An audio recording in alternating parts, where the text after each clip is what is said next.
I'm just going to stand up for a bit. Sit down. And then I sit down. And, later I will sit down. So, hello. My name is Joris, and this is Daniel. We're Catalogtree. We're a very small design studio based in Arnhem. We are between 3 and 5 people, more or less. And we're a regular design studio in the sense that we create all kinds of printed matter and digital work, and, posters, identities, whatever. But over the course of the years, we've specialized ourselves in information design. And you might say that any design is information design, and any graphic design is information design. If you design someone's business card, there's information on it. So, what is the distinction? We feel that the distinction lies maybe in this, is that when we design, we not only think about how we are saying things, so let's say the tone of voice of a project, the style, or the graphic language that we use, but we also think about what it is that we are actually saying. We take editorial steps before we start designing. Basically, we are editors before we are designers, I would say. And this is a key aspect of our practice. So, maybe in the projects that we will show on later, I think this will become more clear how this more journalistic approach towards graphic design plays a role. So, just quickly to show you what this is a result of a workshop that we did at the Basis School of Design a few years ago, where all the students had to bring many objects to the workshop space. In the end, we had about 800, 900 objects or something like that, and they had to make sorting principles and design a schematic on floor. And then we spent a few days getting our iPhones to float perfectly balanced with helium balloons to film it. So we do a lot of work in information design. This is we just go briefly through a few projects. This is quite a large part of an exhibition that we did for the Architectural Biennale in Rotterdam last year, and it shows the city and countries as a metabolism, which means that we regard the city or countries as nodes where things flow in and out. So it's people, it's food, it's air, it's water, it's goods, and all that type of thing flows in and out. And we created this setup in the Kunsthal in Rotterdam. Accompanying that exhibition was this book that we designed, which is an atlas which shows the same maps, but is of course on a much smaller scale, and accompanied with essays. And as you can see in an image like this is not drawn by hand, right? It's way too complex, and there's way too many data points to actually do that by hand. So all of this is generated from algorithms that we write ourselves, and then printed out, let's say. This is an atlas on landscape and energy, as the title suggests, and it's a book that talks about the influence of a transition in the use of energy on the landscape. So what happens if you switch from, let's say, coal to more sustainable sources like solar energy or biomass and things like that? And it has really interesting consequences. It's much more complex than it might seem. When you switch completely to nuclear power, there's very, very little land use, for instance.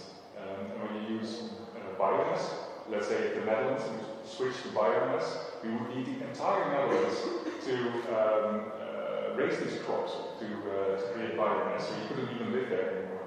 So it's an interesting perspective. So that's a recent book design that we did. Okay, let's switch to words.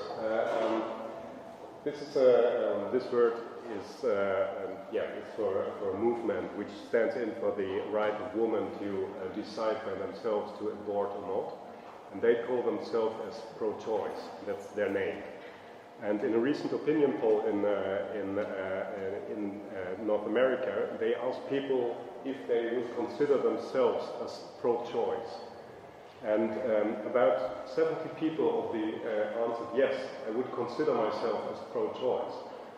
And then they asked exactly the same group of people if they will consider themselves as pro-life. And pro-life is completely the opposite. It's this is kind of movement which is against abortion under any circumstances. And they asked the same group of people if they will consider themselves as pro-life. And 66% answered, yes, I would consider myself also as pro-life. And every time if percentages add up to more than 100%, something is wrong. So information designers get a little bit nervous about this. But in that case, it just shows that these words are really excellent designed. These are not just words, these are designed words.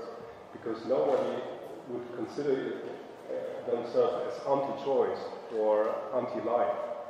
So this is called framing. These words are called framed words because it's not only the word itself, but these words also transport a certain meaning. So as soon as somebody uses this kind of word, he or she is also using a certain meaning which is hidden inside the word.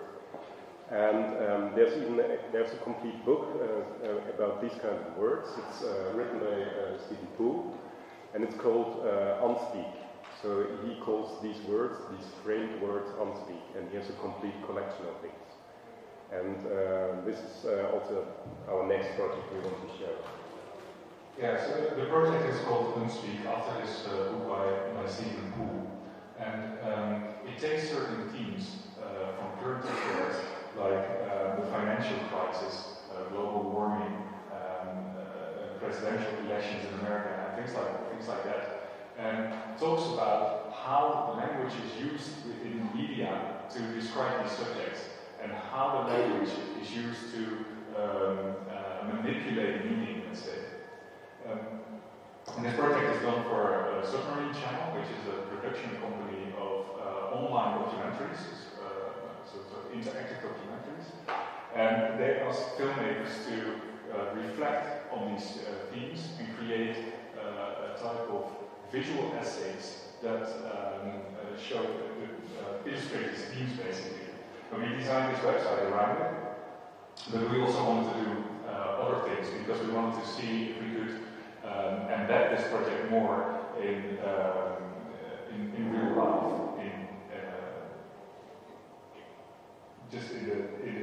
in everyday affairs. So we created this dictionary.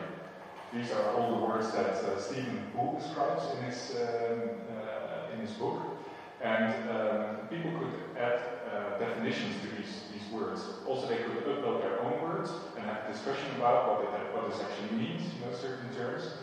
And the next thing that we did, so this functions as a platform where people can have debates. The next thing that we did is that we followed these words on social media. So what you see here is that we looked at pro-choice in this case on Twitter over a longer period of time. And you can see that this is the day where the most people were tweeting with the hashtag pro-choice. Now, of course, we want to know why. Why is it today that many people are talking about this? And we can do an analysis to figure out what is going on. So based on the actual tweets, not on profiles or anything, but the actual text of the tweets, we can determine whether it's a man or a woman that's tweeting. And in this case, as you can see, blue is man, red is women, and there's more men tweeting on the subject than women, which might seem odd, but then again, there's more men than women tweeting anyway, so it might not be at all. You can also look at age groups, but still all of this doesn't really tell you why today there is many people talking about pro-choice. And so we also track this work through online news sources. And what you can see here on this map, these big green dots, they represent the amount of news articles that are published around this subject. And so you can see that today, June 26, 2013, in North America and in Europe, this was quite a hot topic. So when you go into the headlines, the actual articles, to see what people are writing about, you can see that this Wendy Davis here, who's a United States senator from Texas, is trying to prevent a very, very strict anti-abortion law to be put to vote in the state of Texas. And what she did is that she claimed so many speech time that it would actually be too late to put the vote or put the law to vote. And she was speaking 13 hours long to prevent this from this voting from happening. This was not really picked up by regular news media. It was more a social media event. And in the end, even Nancy Pelosi and Barack Obama were actually tweeting in favor of this woman, to support her in her cause. And she succeeded, right? So she had her wish.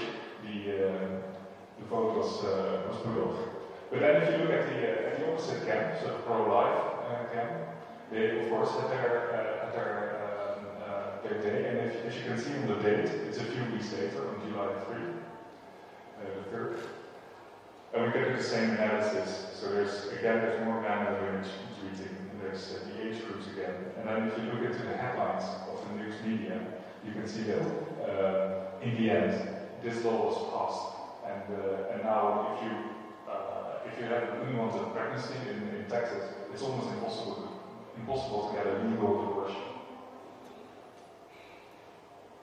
The last thing that we did was that we also wanted to see if there was a connection between all of these terms, all of these framing terms.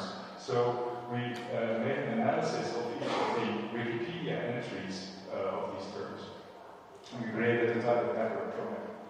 So here in the center you can see pro-life, and then things that are closely related to pro-life are also closely connected to that term. So pro-choice is over there. And if you look at something that's completely disconnected, it's something completely different. So it's yes we can, for instance. Alright, so this project is, it might seem like this is now, it seems a bit as framed as if this project is about human rights and about if it's about pro-choice, but there's many other themes. There's all of these types of stories are embedded within the project. It is a tool to uncover these stories and start, having a debate with the online dictionary about these terms. And we feel that this could be an interesting way to get a firmer grip on traditional media and online media. This project is quite old. We've done this in 2007, 2008, and at that time we started to work for New York Times Magazine, and they had a really interesting article from dual research team of America, and they wanted to find out if people from certain countries do behave different in foreign countries. And this is really hard to research because all these people are still have to stay within the laws, of course. But there's one tiny group which is able to do something which is not exactly within the law, and this is the group of diplomats. Because diplomats have immunity, so if they, for example, do park their car wrong, they do not have to pay for it. They just have to wait 150 days, and then it's over. So they never have to pay for any parking tickets, even in New York, which is quite luxury. And there are quite a lot of diplomats at that time in New York, and some of these of certain countries did park their car wrong about 700 times per year, which is by average 2 times per day, which is even in New York, it's really difficult to do that. So, we got the data because it was a proper research, so the data was published, and we got the data a little bit later because they had to delete all these names, and they used and they merged two different data sets. So one from New York diplomats, which are working at the UN headquarters in Manhattan, and the other one of the New York police, and they merged these two data sets. And we got this data set, and they only deleted the names, but we got everything, like card plates, exact time, and location, kind of violation, timestamps. So in the end, we decided to make a certain set of posters, or maps, actually. And for one poster, we tried to show all the unique parking violations in Manhattan. And first, we had this street map of Manhattan, and then we filled in all these dots by programming. And in the end, we were able to delete the complete city map, because all these diplomats, by behaving wrong, by doing violations, they draw their own cartography of downtown Manhattan, which is quite exact. If you look here, for example, you see Central Park in the northern part of Manhattan. You see Chinatown there. And because you're not able to enter Chinatown, there are certain roadblocks there. You cannot enter Chinatown. But if you zoom in, for example, you see Central Park, and even one location within Central Park where somebody managed to park his car wrong in Central Park. And a few years later, we went to New York, not because of that, and we visited this location, and it's really, really difficult to get there. So you really have to have an SUV to drive there and to park your car wrong there. But this map also shows not only the streets, but also where all these diplomats are living. So it's, they live at the right-hand side of Central Park. This is where the most expensive apartments are, and where all these diplomats, or most of them, are living. So, and they all work at the United Nations headquarters, of course, so there it's getting really dense. So it's a kind of mental map of quite a huge group of people. So they gathered parking violations for 5 years, and there was about 150,000 parking violations. So this is a quite precise map, and all these diplomats have drawn this kind of map without even knowing it. So this is still really fascinating to us. But this is exact data, of course. So it's precise data. So you have a timestamp, you have a diplomat, you have a card plate, you have a location, and then you can geocode this information. But if you have vague data, it's really, really hard and difficult to do a proper information design about this. This is vague data. This is an aerial view of southern part of the Netherlands of 2006, I think. And it was shot from a police helicopter in this photo. And this story goes as follows. There was a young man who lent the jeep of his father, also legally, and then took a lot of cocaine and then just drove away. And quite soon he was followed by a policeman, because he has a kind of funny driving style. And these policemen just followed him onto this cornfield. And at that moment, this young man had this brilliant idea to try to escape by driving his father's car on the cornfield, because he's invisible there because of these big plants. And he drove there for about half an hour without being purchased by the police at all. They just waited at the only exit there. And then this man drove his father's car from the only exit there, sweating all over, and drove it in a ditch, caused total loss, and then he was arrested. So this is quite a big damage, of course, but it's also it's a really beautiful information design, of course. It's not based on exact data, but it's for example, if you would have to draw an information graphic about paranoia, for example, this would be the perfect design for it. So it's information design based on vague data. In 2012, we were asked to do an exhibition design for Vitra Design Museum in Germany. And they had the idea to make couples of Dutch product designers and German, French, or Swiss companies. So every product designer had to develop a certain product within 6 months and had to show it on the Vitra campus in the end. And we were asked to do the exhibition design and also the identity around it. And we thought, well, this could be a really kind of vague process also to ask a Dutch product designer to work with a German company. It could end up in chaos also. But to show chaos by a visualization, it's also quite difficult. But there's one experiment which is always shown at almost all schools if it comes to chaos. It's a pendulum, and the normal pendulum just swings. So it's quite easy to calculate the path of the pendulum. But if you attach a second pendulum to the first one, it creates a kind of really strange movement. And that kind of movement is chaotic. So you cannot predict the movement. Even for the next second, you are not able to predict the movement. And it always has this kind of pattern. But you can program it, and then it looks like this.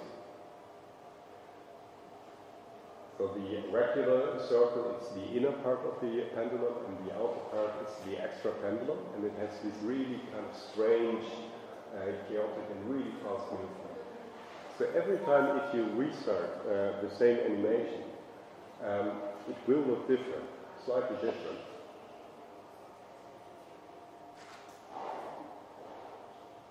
So once you have programmed it, you can do this on and on and on.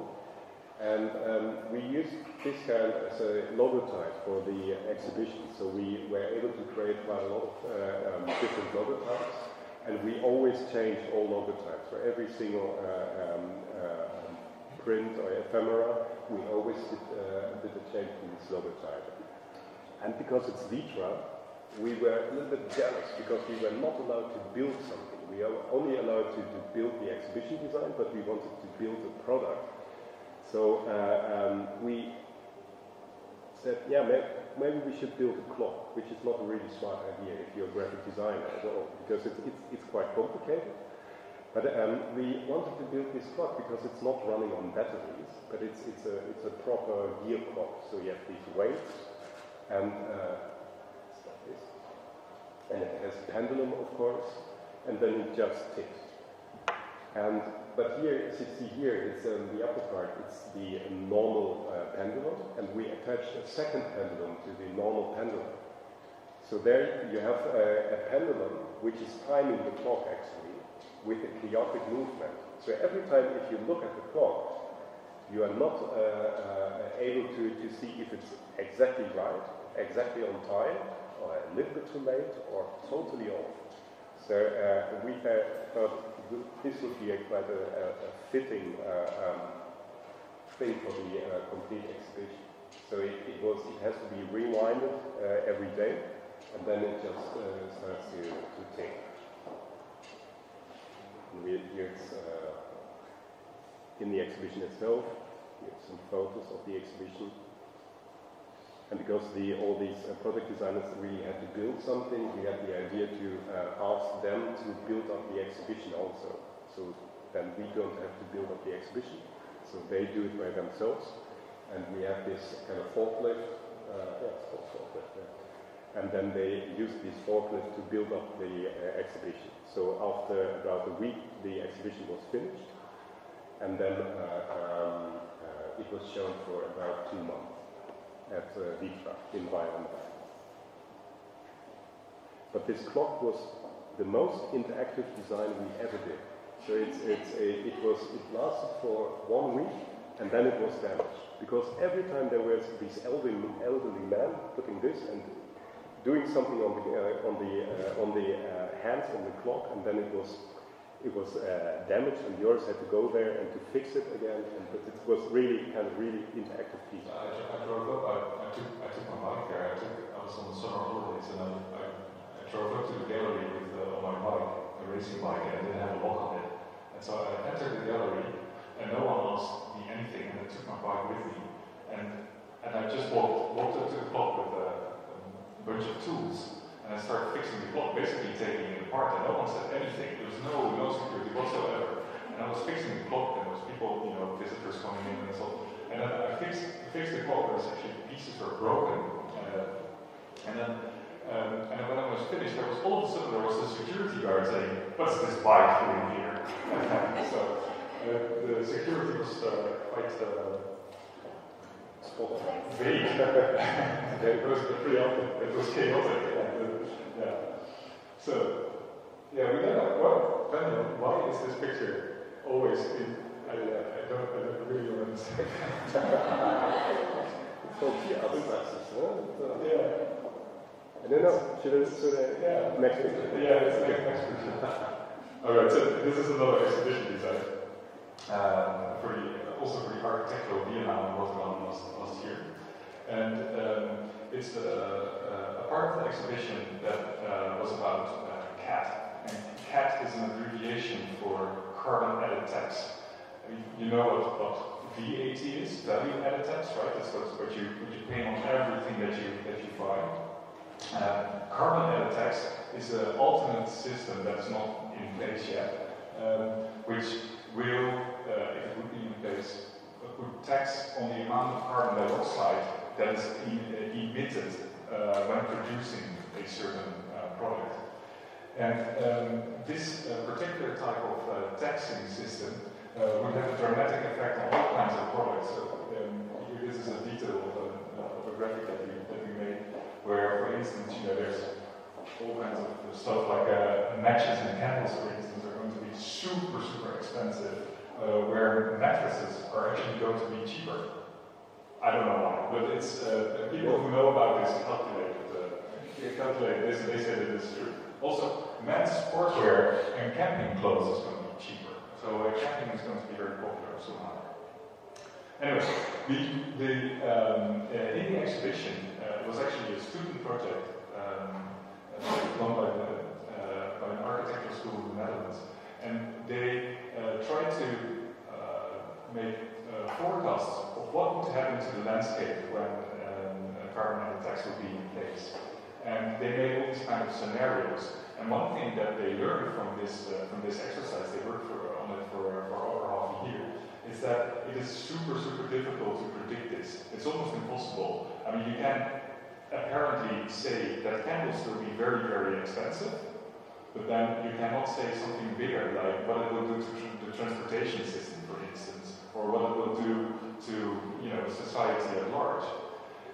So the curator of the show, Peter Simons, asked us to design a type of illustration of this uncertain process. And what we did is that we designed stickers about this size in 3 different colors. We printed about 10,000 or 14,000 or something like that. And we had and we wanted to stick them onto the wall surrounding this student work. And there's a few small rules that we created. Is that the stickers could only be attached on the shorter side, not on the longer side, and the branches that would form could not be overlapping. So if one branch would meet another, you could not go over it. And then we of course took all those students that were working on the project and asked them to execute the idea basically. Including us. Including us.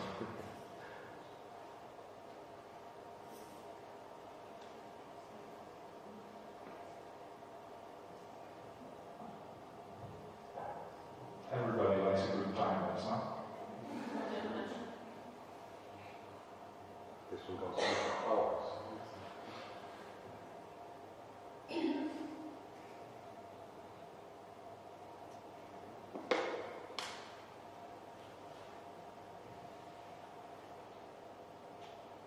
Lunch break.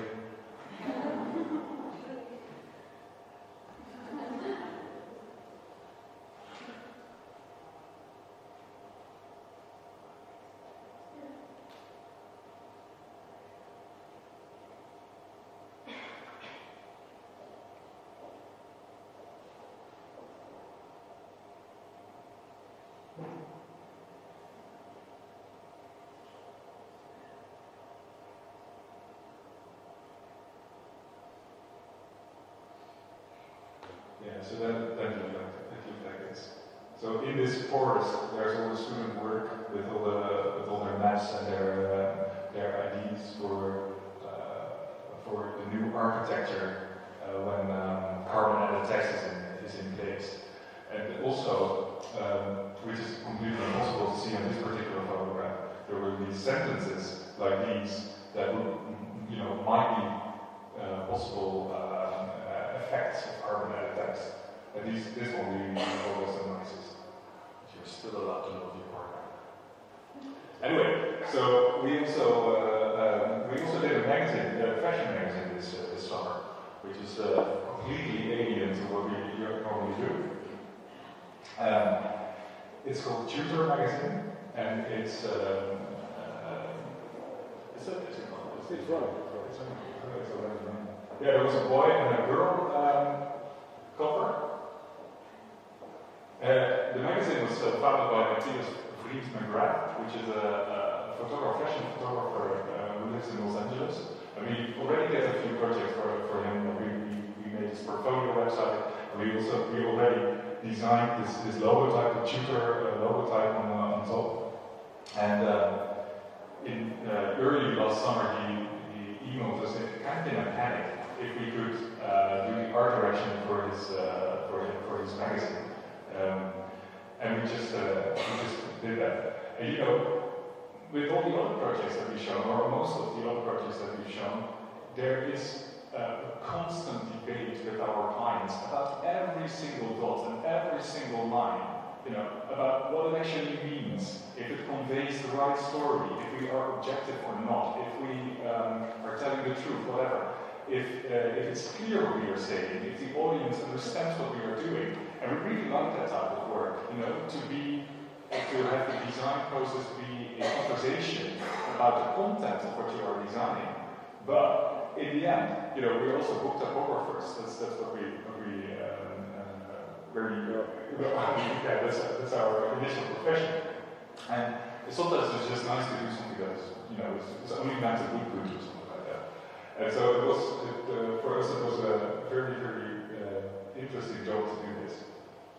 Also, the comments that we got from them were really interesting because,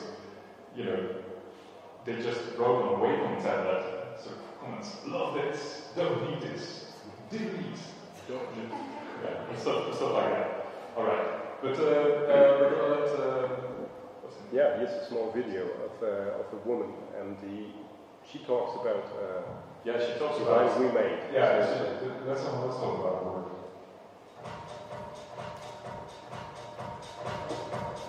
Hey everybody, I'm Joris Maltha. Welcome to the 200th episode of Fold of the Week. I cannot believe I've been doing 50 episodes a year for 4 years. It's hard to believe. It's kind of gone by in a flash. It's pretty funny. Much like my 100th episode, there was a lot of pressure to do something really exciting and interesting for my 200th episode. Do I go confetti? Do I go platinum blondes? Brides already? I don't know. Well, I decided to just, keep it real and do what I do best and show a really amazing format for my 200th episode. And this one is epic. It's off the hook. It's one of the neatest things I've ever seen. I'm going to give you a few quick stats and I'm going to tell you all about it. This is for University of Toronto. It's a School of Architecture. This was designed by Catalogtree in the Netherlands and also produced in the Netherlands. Paper is Pioneer 80-pound text, and they did about 3,500 of these. This folding style is called the Mura or Reed. I have never seen it in commercial application. I've only seen this as concept in white paper, basically, mock-ups and things. So I was absolutely floored to see this in application, and it's fascinating. So here's how it works. So this is what it looks like when it's closed. Okay? And the nature of this fold, a real history book, is that it opens in one smooth movement and closes in one smooth movement into a poster, basically. So watch this. Take a look at that. I'm going to show you the back. It's a little easier to see the folded, where the folds are and scores. But it's wonderful too because this was for School of Architecture, and that was part of the concept behind why they used this format. So it just closes up in one movement as well. So cool. So a little history on this. This folded format was created by and named after a Japanese astrophysicist. It was developed specifically for solar panel arrays on Japanese satellites. And it's actually called rigid origami, where they use rigid material and hinges to mimic the movement of paper. And so when you apply, they apply this to solar panels, but then they also can apply it to paper. So just fascinating. So these were printed, stored, hand-folded. As I said, they did 3,500 of them. Just amazing. This is part of a poster series, actually, that they produced at the University of Toronto. I just think it's one of the most amazing formats I've seen. So I hope you like it. That is just 60 seconds super cool. Fold of the Week. I want to take a moment to thank my longtime sponsors of Fold of the Week, Satisfying Paper. I don't know what I would do without them. They're a wonderful company. I also want to thank all my Fold Factory sponsors for supporting me and for all my viewers who come back every week and share my videos. So thank you, everyone. Thanks for watching. So 60 second Fold of the Week. You're all read. Or just your friends and colleagues keep it on with all the viewers. Please send me your fold. If I use them, I'll send you free stuff. Visit foldfactory.com for more items and stories for another. Thanks, finish it again. I'll see you next week. Bye. Okay. Her name is Trish Rutowski. You can set your contacts. You should invite her. She does one of these videos a week. It's really good. Yeah, a very, very happy person. Yeah. We like her a lot. All right. Yeah, so this is a video that a friend of ours made. He was traveling in the US, and we learned that he was in Mahwah in New Jersey, which is a very small village. And we said, oh, if you're in Mahwah, can you go and please take a video of Wall Street? The New York Stock Exchange, can you go and film it? And that building over there, that anonymous structure over there is actually where all the trading is done in Wall Street. And if you go up to there's no nameplate or whatever. It doesn't say that this is the actual New York Stock Exchange.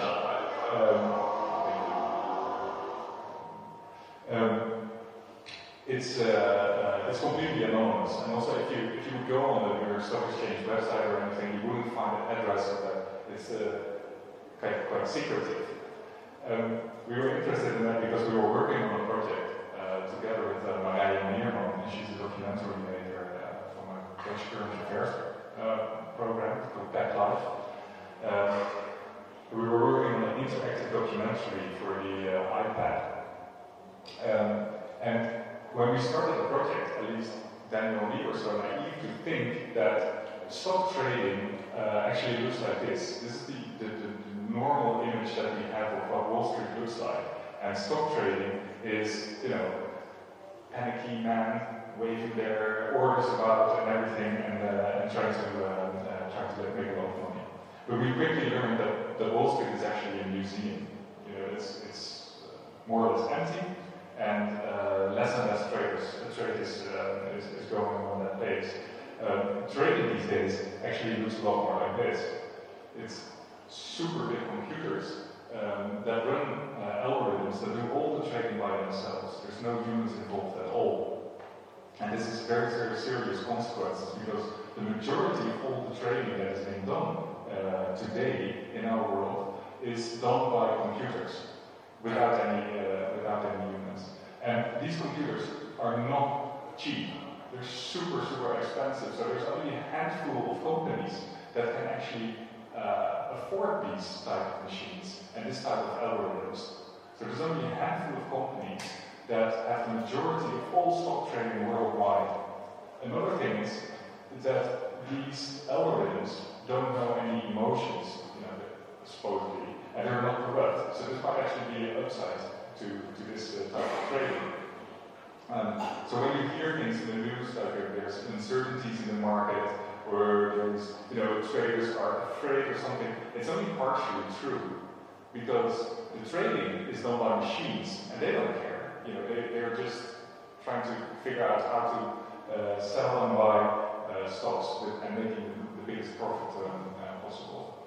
Another consequence of this type of trading is that it's tremendously fast. When we were doing this documentary in 2010, I think there were up to 3,000 transactions per second which is 1,000 times faster than you can believe your eyes.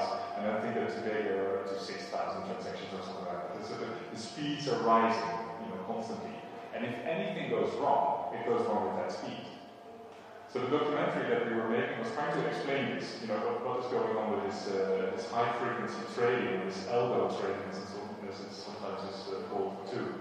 And then on May 6th in 2010, all of a sudden, this type of crash happened on the Dow Jones. And it was the fastest and deepest crash of that index in the history of that index. And in 7 minutes, $800 billion were lost, which is like the economy of a good country, a good-sized country. It was completely gone. And then after 20 minutes, it sort of reappeared a little bit. And because we were in the middle of that project, we thought, all right, so we're going to center the project about this story, which we will try to reconstruct what happened on that day. And so Mollweide Hemispheres from Werkplaats, she went to London and New York and did interviews with traders and analysts. And then we were given the actual trade data of that day of certain shares, the actual tick data, which is the finest grain of data that you can get, and we started to do the project. We're going to show you a small clip to give you a sense of the atmosphere of the documentary.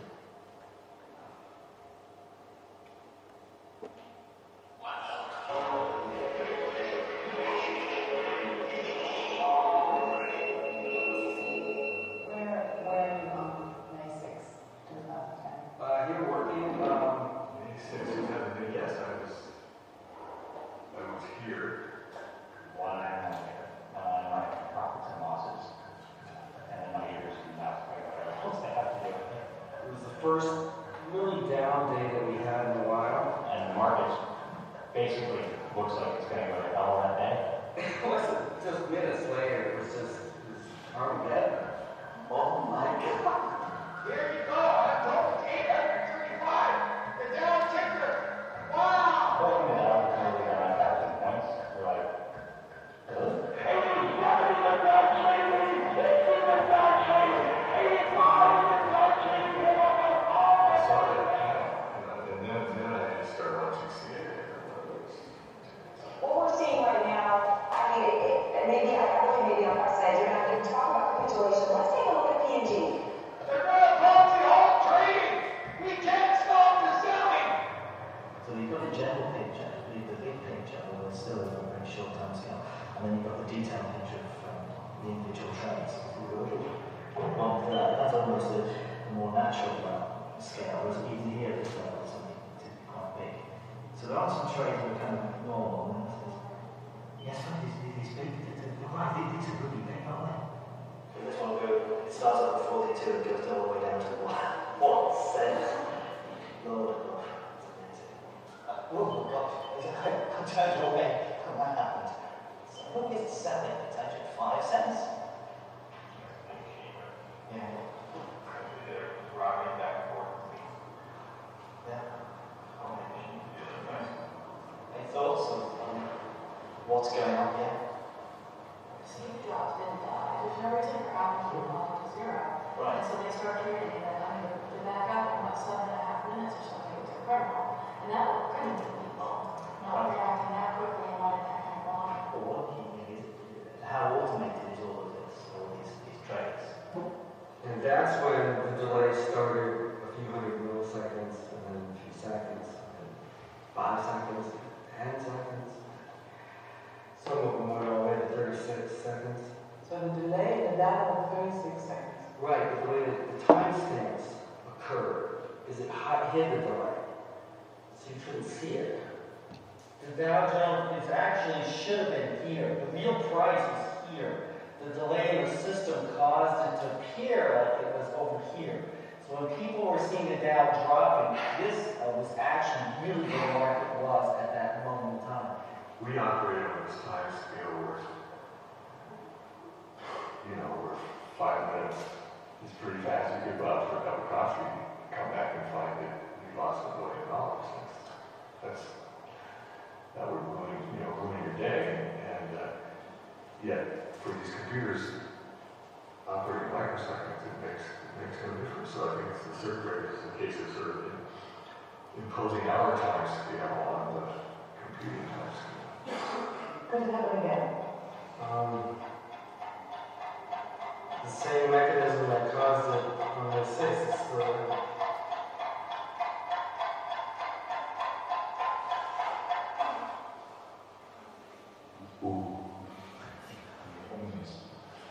Alright, so this documentary was made especially for Apple iPad, which was at the time not available yet in the Netherlands. But we did it anyway because we wanted it to be we wanted to work with new media in this documentary. And the interface looks like this, and it's part of it is almost like a regular DVD interface where you can step into certain scenes in the movie and watch it. But then there's also this extra layer where, when it's relevant, additional information is being given. But one really important key thing in designing this application was that the visualizations are actually already finished before the app was finished. So Mollweide Hemispheres, the documentary maker, could take our visualizations to the experts that she was interviewing and then ask them to comment on what they were seeing. So in this case, Paul Wilmot, who used to be a programmer of these type of algorithms, is actually trying to explain what he's seeing, and also where he had this little class where all these people were sitting, all those people were traders, trying to figure out what's going on based on the visualizations that we made. And we managed to do this quite a few times within the documentary, that there was this kaleidoscopic effect that you could switch between the explanation of the expert and the actual animation. So this is what those animations look like, and what you see here, this is a Procter & Gamble being traded, and of course the height of the line is the price of the index, and every dot is a single transaction. And the speed by which this goes by is the actual speed of the trade that day. This might not seem to all that fast, you know, if you talk about so many thousand transactions per second. But of course, it's not just Procter & Gamble that's being traded, but it's many different shares. On a more technical note, what is interesting is that we had the data for the entire day, so we could generate a video that would last a day from this. But that would be a gigantic file that we could not include in the app. I mean, the app, if you download it from the App Store, it's already a 500 MB download, which is quite big. So instead, what we did is that we embedded the actual data, and the animation was generated on the fly when you open it up. We are super excited about that type of technical detail. So cool. Sorry about that. So this is Apple at their worst. Still quick jump in. This is also an area of view. This is here on the top part of the image. This is the street our friend drove by, filming the Marwa Wall Street building, and this is the huge block you see here. But right next to it, there's an area which is not built at that time. So it's and there. This is the location where Goldman and Sachs built their data center, and they tried to stay as close as possible to the New York Stock Exchange backup center, because then their cable is a little bit shorter. And because the cable is a little bit shorter, the data can travel a little bit faster. So all their gain, all their profits are made by these microseconds.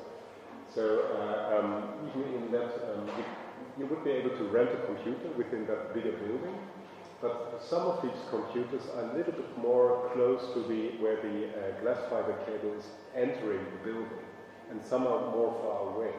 But they do rent them for the same price. So they have huge rolls of glass fiber cables that every single computer has exactly the same length of glass fiber cable, so that no computer is a little bit faster than the others. And this is not the only backup and data center that in this area. And you see Wall Street is in the middle, and you see this circular shape, this black thing around it. This is the locations, and these are the possible locations where all these data centers are built right now. And it even has a name, it's called data donut. And the outer part of the donut is limited by the speed of the glass fiber network. So if you say, if you're more distant than about 70 kilometers away from Wall Street, your connection is becoming too slow. But you have, for regular shaped donut, you have a hole in the middle. And in this hole, there's no data center built because they have to take into account that if there's a nuclear attack on Manhattan, you do not want to have your data center built within a blast radius of an atomic bomb. So no single data center is built within this inner shape. And of course, this was also part of of our app. These possible areas are also limited by things like swamp areas, for example. You do not want to build a data center there. You do not want to build it within heavy vegetation, so like woods, for example. You do not want to build it next to highways, for example, where maybe hazardous goods are transported on. You do not want to build it next to railway lines. You do not want to build it next to or within areas where there's high crime rate. And you do not want to build it underneath one of these flight routes. And there are 3 big airports around New York City. So there are quite a lot of flight routes also. You do not want to build it in flooding areas and areas which will maybe get wet. And you do not want to build it next to power plants, so nuclear power plants. So the rest, which is still kind of blackish, dark grayish, this is real estate, which is really, really expensive at that moment. It's kind of virtual Dubai. So everybody wants to sell these small patchwork snippets of real estate to companies which are able to afford buying and building and maintaining these kind of data centers. And if your company is really rich, you build not only one data center, but a second data center next to it. And that one is switched off. And just in case there's a problem with the first one, the second one is switched on.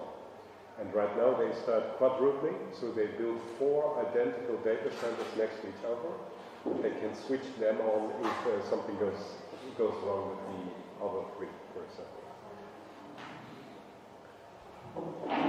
Because the iPad has an internet connection, we wanted to use that opportunity to show something of the real-life nature of stock trading. And so we created this map where you can see all the major indexes in the world and their current status. You could switch to the view where you could actually see the actual shares and everything. Everything that is green is in the plus, everything is red that is in the minus. And it's an interesting thing when you work with live data that is really unpredictable. And then on March 11, in 2011, there was this earthquake next to Japan, Fukushima, and the meltdown of the reactor there. And then it went like this. It's this big, massive disaster that happened that sort of rippled across the globe during the day. So that was the last feature that we did. And then this is the last slide that we have. We're going quick. This is a visualization that did not make it into the app because it was really difficult to gather any knowledge out of it. And it was, they told us that maybe this problem, this crash, originated from a bad trade or something like that in Chicago. So what you see here are all the trading platforms in North America, and all the bubbles that pop up are single transactions. And we were hoping that we might see a pattern or something like that. So we programmed this and I watched for it. And so it got hypnotized. And I watched this for I don't know, an hour or so, and I thought, oh, that's really pretty. That's beautiful. But it's not saying anything, so it's just, there's no story. We cannot find any pattern. There's nothing in it that we can use. So we will have to turn that into a screensaver or something like that, and then you can have it, but it's not in the app. But as I said, so this is the last slide. You can all go to sleep now watching this because we're done. So thanks a lot. Thanks a lot for watching. Thank you.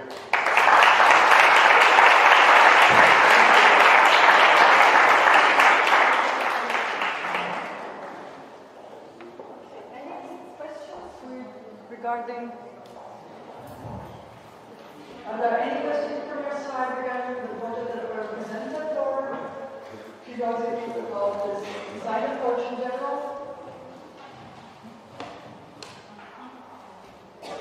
I have a question regarding the data.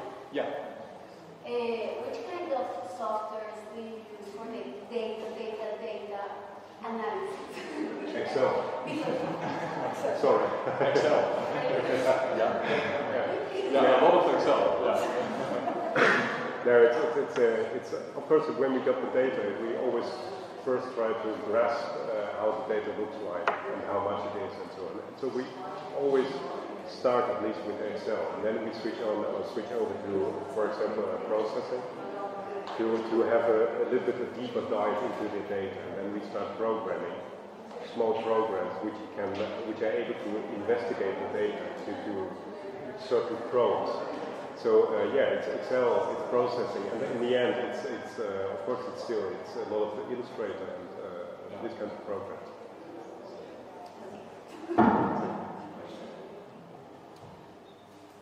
Are there other questions? We can ask you questions. Yeah. We could ask ourselves questions. Oh no, that's boring. I have one for you, because in the end, you spent a lot of time talking about the not so much the methods you use in research. I wanted to know more, where does this come from? Because I know you studied at the Werkplaats Typografie, which is not exactly this kind of place. So I wanted to know, how did you get that journalistic approach to data? Sometimes we say that. I think that we also wrote this to you in an email, that data loves us better than we like data, basically. And I think that that's actually true. I mean, we didn't want to be, we didn't want to visualize data. That per se, what we were really interested in was in designing the process rather than the design, let's say, or design algorithms that design for you, or design autonomous systems that generate a form that is surprising and interesting and beautiful and all that. And data visualization lends itself really well to that. So if you have a quantitative data set, the form that you generate from that, the visualization that you generate from that, cannot really be altered if you think it's ugly, for instance. I mean, if the line goes up in this way, you cannot say, oh, it doesn't fit the page, so I bend it a little bit. I mean, that would be bending the truth, basically. So you have to stick to the rules somehow, and the form will generate itself, basically. But when you're working with a very small data set, a very limited data set, let's say the top 10 of best-selling books or something like that, it's best to stay as close to the data set as possible, because it's just a list of 10 top 10 of best-selling books. Don't meddle with it. It's just a list of stuff. But if you have 100,000 data points or millions of data points, it is impossible to work that way. You cannot reproduce the original data set in a design. You have to take action and put an emphasis somewhere. And this is where storytelling begins. And because you always leave something out, and there's always an emphasis somewhere. There's always an atmosphere in the design that points into a certain direction. And this is, I think that this is a very important aspect that we got more and more interested in how do you do this? How do you tell a good story, you know, through data. But on the other hand, you know, when we still have to choose the color, you know, we still want to pick the right color of pink, you know, or the right typeface or things like that. So there's a balance. I'm not sure if I answered your question. No, I think so. And then there's another one I wanted to ask you, which is, you mentioned how beautiful this is. So looking at this kind of visualization, they can get very beautiful. So what's the position on the beauty of data, which from my point of view is getting a problem. So how do you feel about that? Because sometimes it's just looking for beauty in data and not meaning. That's why. Yeah, sure. Yeah. If you're using processing, for example, it's quite easy to make something which is really astonishing or looks really cool or beautiful in some way. But it's, as Joris said, the most important part is to tell a story which is interesting. So otherwise, it's just aesthetically pleasing, and then it's not really interesting to show that. But of course, still, because we are graphic designers, we have to decide certain things to make it look good and make it look beautiful. But still, we do this always with while staying as almost as possible towards the data. So it's we often design small graphics for magazines, for example, and then it's at one time we had this really interesting data set, and there was a theory behind it that in American supermarkets products where you can get a lot of calories for little money are placed more convenient in the supermarket store. So if you buy chips, for example, they are cheap and they have a lot of fat, and they are placed somewhere where you just can grab them. This is kind of a really nice story to tell. And so we asked for the data, and they asked us to make the data visualization based on that.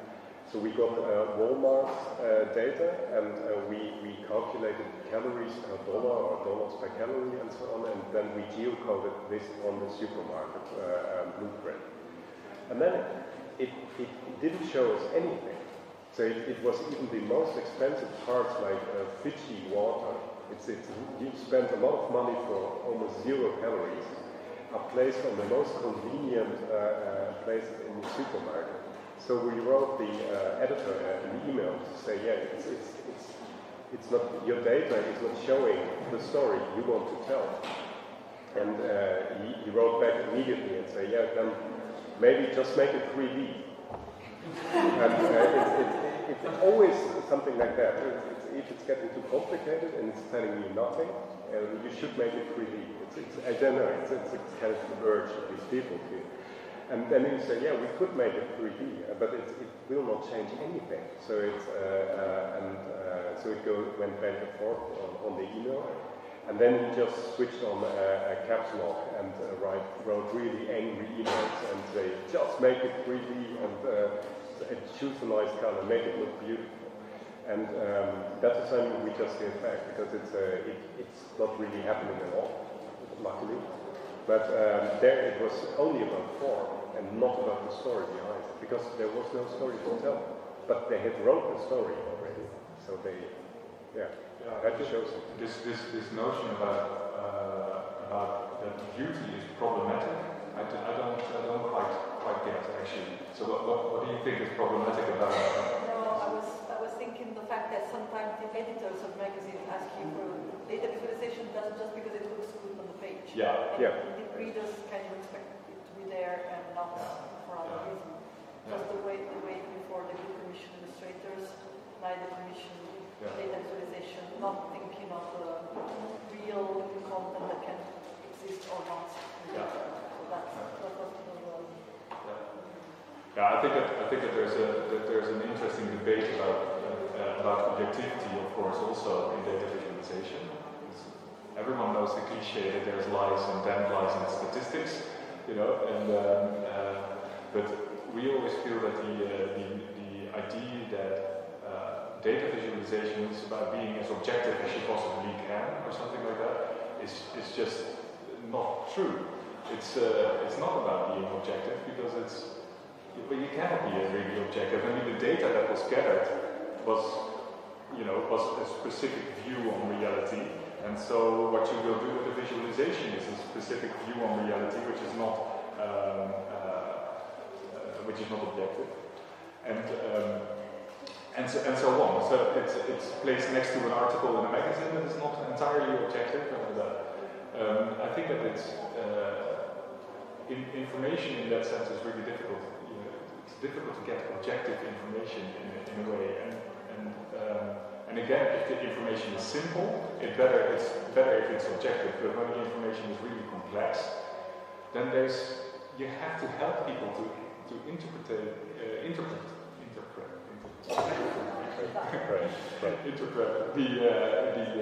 information that is in it, and then you have to kind of take them by the hand, you know, and say, this is interesting, this is less interesting. And I think that also plays with the idea of beauty, because that beauty helps in that way, you know, taking someone by the hand. Do you think that the trend of data visualization has helped your work? It connects a bit with what Silvia was telling, or on the contrary, it made life more competitive and sort of misunderstanding of what you do? How do you feel like? To our own practice? How did it affect your work in the last, I don't know, 7 years, 10 years? A lot, because we really didn't know that. We really didn't know it that well. We just did projects that were centered around data visualization, even a bit similar like the project about the diplomats in New York. We did projects before that were based on data, and I think that we got really lucky that we were doing that, and we got published in an American design magazine, ID magazine, with an older project, very, very old.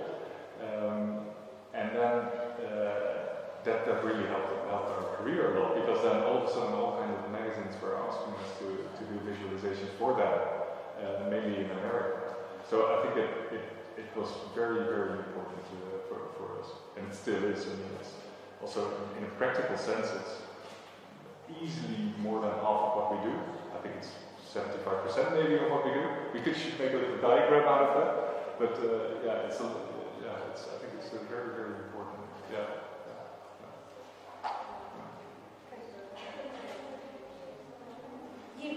You also did for the kind of cluster analysis that you mentioned with words and wiki relation. Can you say a little bit more about how do you do that? Because I don't think you did that with Excel, right?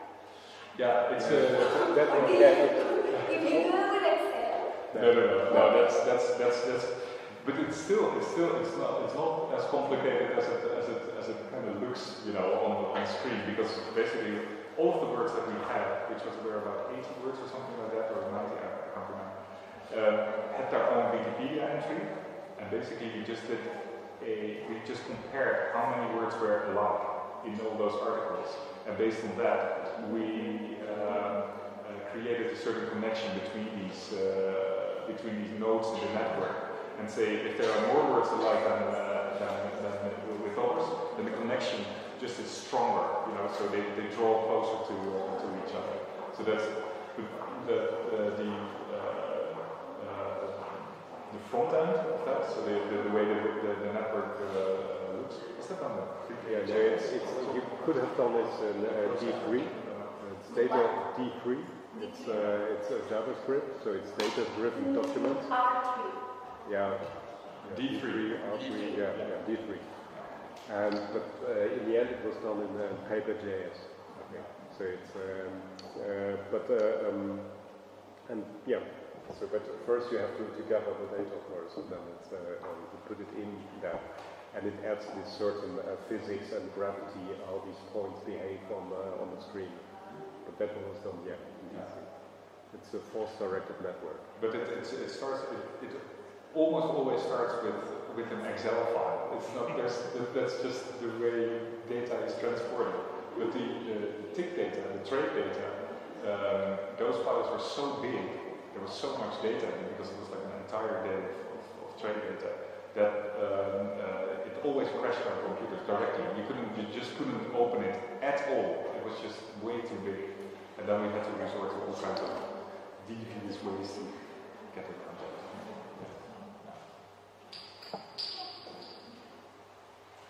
Well, thank you. Yeah, Thank you very much for coming and for sharing your experience.